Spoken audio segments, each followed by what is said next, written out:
Hello, happy Monday. Welcome to Fireside Chat with Kimberly.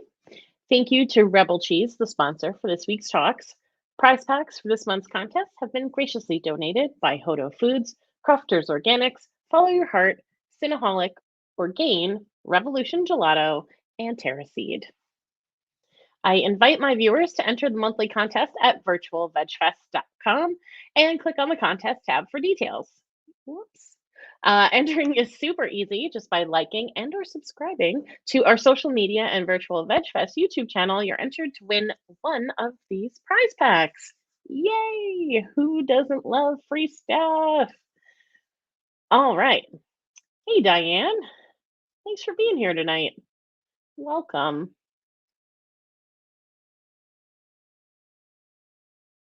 Well, I have first a few more comments on Thanksgiving here in the US. That is happening. And I'm really sorry. I had a sneezing fit about 30 seconds before I went live. So I apologize if I'm like stuffy, whatnot.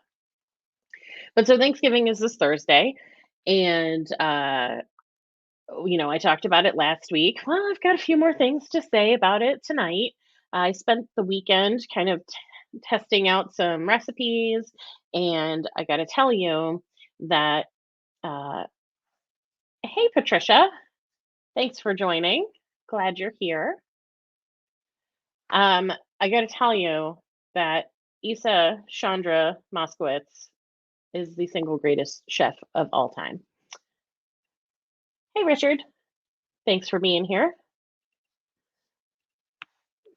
I made a pie. Now, I've got almost every Isa cookbook um, that's out there, and I've had vegan pie in the sky since it came out. But back then, I didn't feel really confident in my pie making skills. So I will admit that that book has just been on a bookshelf, sadly, anxiously waiting for me to pick it up and do something with it. And I finally did this weekend, and I tested out a pie that I am definitely bringing on Thanksgiving because no one would know. It wouldn't even be a question as long as when it gets put down on the dessert table, nobody tells them that Kimberly brought this pie. People will eat it and they won't know the difference. So I'm very excited to see how that goes because this pie is amazing. The test pie is going over very well here in the Winters household. Uh, we are enjoying it very much. And I look forward to making another one to share with others. I'll be doing that Wednesday night so that it can set. But yeah, if you have any Isa cookbooks and you haven't broken them out, please do. I've been working out of one of her cookbooks called I Can Cook Vegan. And it's really great too if you're a new cook. And, I've been learning and getting better over the last few years, probably 10 years or so. But all of her books she does give you kind of some background and some understanding of why she does the things that she does. She gives you tips on how to prepare things more easily, more quickly. She gives you really good descriptions of things like the next thing I'm about to tell you that I made this weekend, Satan. And we'll just pop this in the chat. Not there we go. So that's what I'm saying. So that's what that I made that this weekend too, and it was also an Isa recipe. And by the way, she didn't pay me to say this. I love everything she does. And the Satan that I made from her cookbook was so simple. It's the first time I've ever made it. It was so simple and it was so good. And like the flavor is mild enough where you can use it in any recipe and it will be amazing. But I could not believe how easy it is. And it just seemed so daunting. But like I said, like in these cookbooks, she explains everything and she's got like a glossary and she's got indexes and so many things just described so that you can really understand what like why she's doing the things that she's doing. So that was my weekend. I was testing out some Thanksgiving stuff, and it went really, really well. So I'm very excited about that. So what about you guys? Last week we talked about Thanksgiving. Uh, what are you facing this week? Are you going to Thanksgiving? And of course, I understand that this moment we're talking very specific for U.S. People, but I've got other stuff to talk about as well. So what are you bringing vegan food? Have you talked to the person who's hosting? Um, oh, right. I could give a little more, a little bit more. So, what about the pie? What's it taste like? Well, it is a chocolate pudding pie, and it tastes exactly like a chocolate pudding pie. And the ingredients were so simple, and it's like my mind is blown just sitting here thinking about how good this pie is, and uh, and that it was super easy to make. So that's my suggestion to you. If you can find Vegan Pie in the Sky and you like pie and you want to learn how to make pie, buy that book. Um, but it's really so chocolatey, but not like overly where it's too. I cannot believe I've made it to that point in my life. Do you remember? This is a tangent. Just bear with me. Do you remember as a kid when you'd be at someone's birthday um or you would be just anywhere there was cake, right? And you'd be so excited for cake. And then you'd hear an adult say, "Oh, I can't have that. It's too sweet for me." Or even worse, they'd have a piece of cake and go, "Oh, this is good. It's not that sweet." Eh, I never understood it. I just said that. I'm an adult now. Oh my gosh. We Whoa, I can't believe that I never thought I'd make it to that point, and yet here we are. I just said, "It's not too sweet." Talking about dessert. Oh, that's great. Oh my goodness. By the way, Richard, you're gonna have to buy the cookbook. I can't just give out the ingredients on the show, give away this recipe for free when it's in the cookbook. I mean, you can probably Google Isa chocolate pudding pie and maybe it'll come up. I don't know.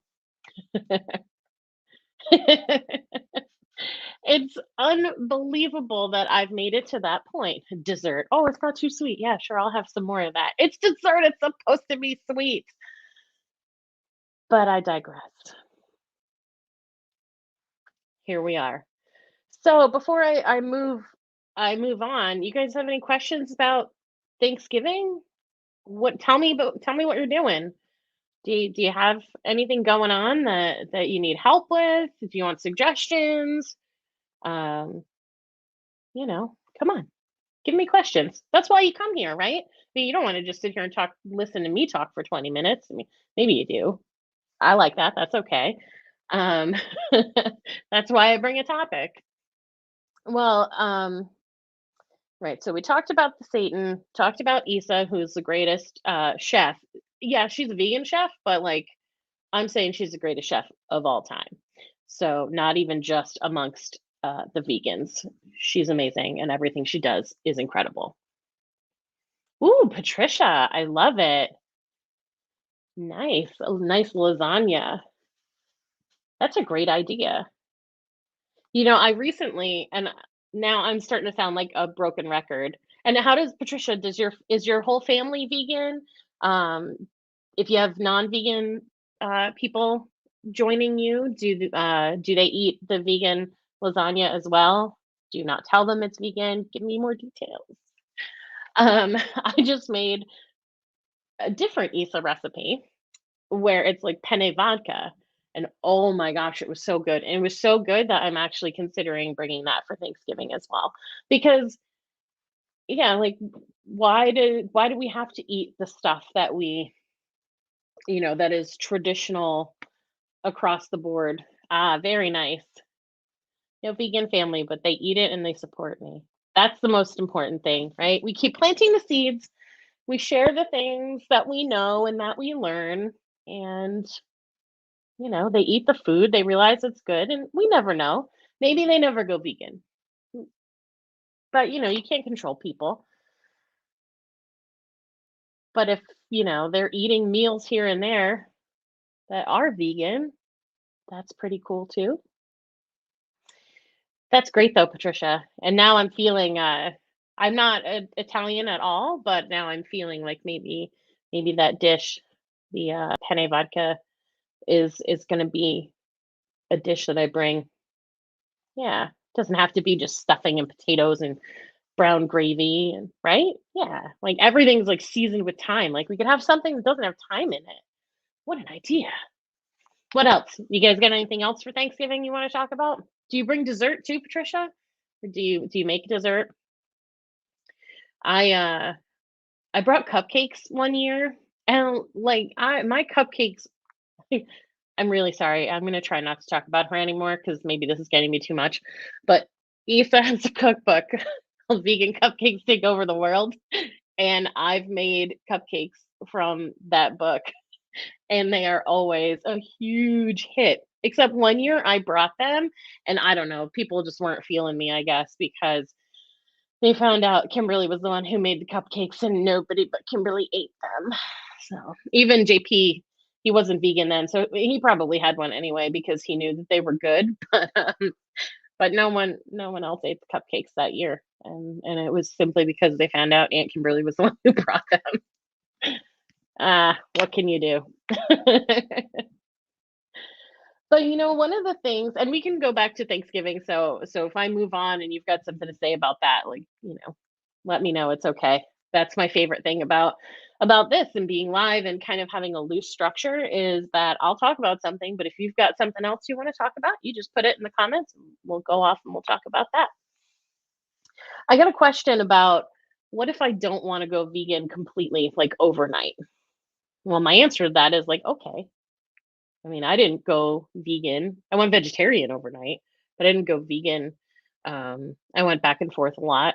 I've talked about this, so we don't have to go into the whole thing. But I did. Like, I would go vegan for a while, and then I still hadn't really learned how to cook, and I wasn't like making an effort to. I just was being lazy, and so I would eat cheese, and then I would go back to being vegan, and then I would eat cheese. And one of the nice things though is that when I went vegetarian, I was 20. I had a ton of disposable income for a 20-year-old, and I lived at home with my parents, and so I had money to replace all of the items that I had. I gave away like my leather shoes and leather handbags and all that stuff. So I had already changed all of that. The only thing that kept me from being vegan, and it's a big thing, was cheese. But I went back and forth for a while, and then I went vegan. What are we at? Like 6 years ago now at this point. So I think it's okay if you're like, look, I'm not going to get up tomorrow and be 100% vegan. Okay. But if you want to make these changes, where can you start making changes? And for some of us, it's replacing meals. And for others, it's changing out other items in our life. So maybe you're running out of shampoo. I use this example a lot. I just realized you're running out of shampoo. So you don't just go buy the shampoo you've been buying because it was tested on animals, right? So maybe now you replace it with a product that hasn't been tested on animals and is, vegan. That would be a really good place to start and an easy place to start. These types of things, I mean, maybe there are some people who have amazing hair and they're really emotionally attached to their shampoo and conditioner. So that might be a little more difficult to make that change.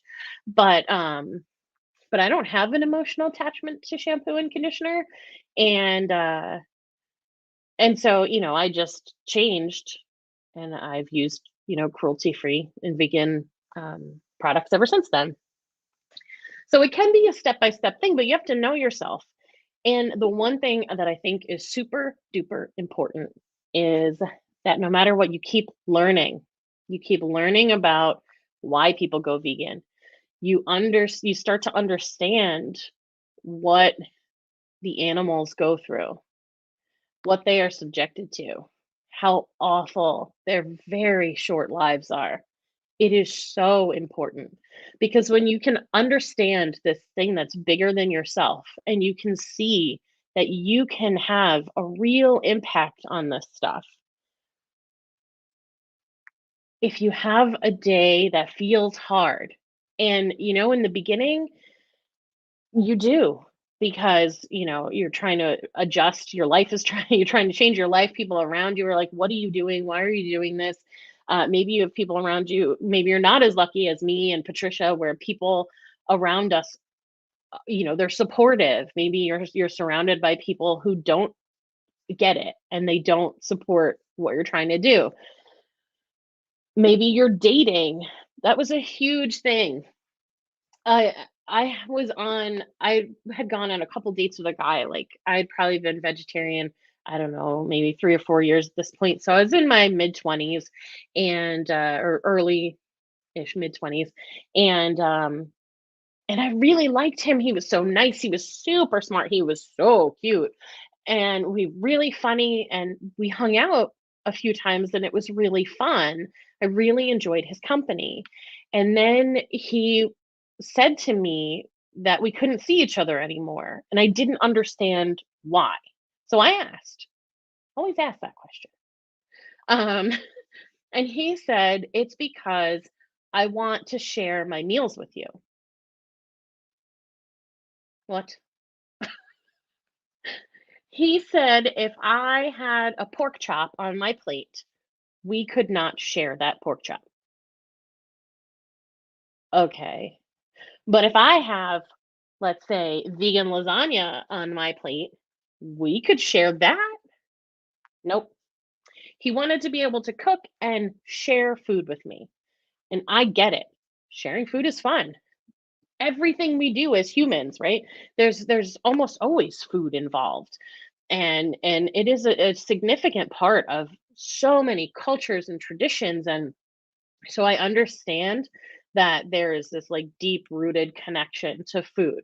And when we think about cultures and people coming in and changing things, and missionaries, people that come in and they take away from various cultures and they lose stuff, uh, on the vegan stew, if you caught it last week, Dawn talked about this, about how so much has been taken, and then sometimes food is the only thing that's left, and so the connection to the food is so deep that you can't let it go. So, like, I understood that food is like a thing, and but yeah, he was just like, no, it's that important, we can't share vegan food, I want to share this food, I want to share this pork chop with you. Well, I was better off because I didn't want to share pork chops with anybody ever. I didn't want one on my plate. I didn't want one on his plate trying to share it with me. But anyway, I think it is super important to understand again where this idea of veganism comes from. So do your research there. Understand why we do this. Understand what is happening in the world and how animals are treated. And then once you understand how the animals are treated in these systems, then you can start to look at all of the other stuff that's going on. And that includes a lot of how the workers who work in these, slaughterhouses and factory farms, the type of conditions that they are in as well. And the type of stress and the mental impact that working in a place like that can have on a human. And you start to look then at the companies that own all of these farms, factory farms, and these slaughterhouses, and you look at the decisions that are made under that company name and how they operate in the world and what their focus is, and you build it out from there, and then it really gets clear what you're contributing to when you are using and consuming animals, and what you can do when you stop using and consuming animals. We see lots of large companies now are getting into creating vegan items, and let's be real, they're not doing it because they care about the animals, they're doing it because the money is there.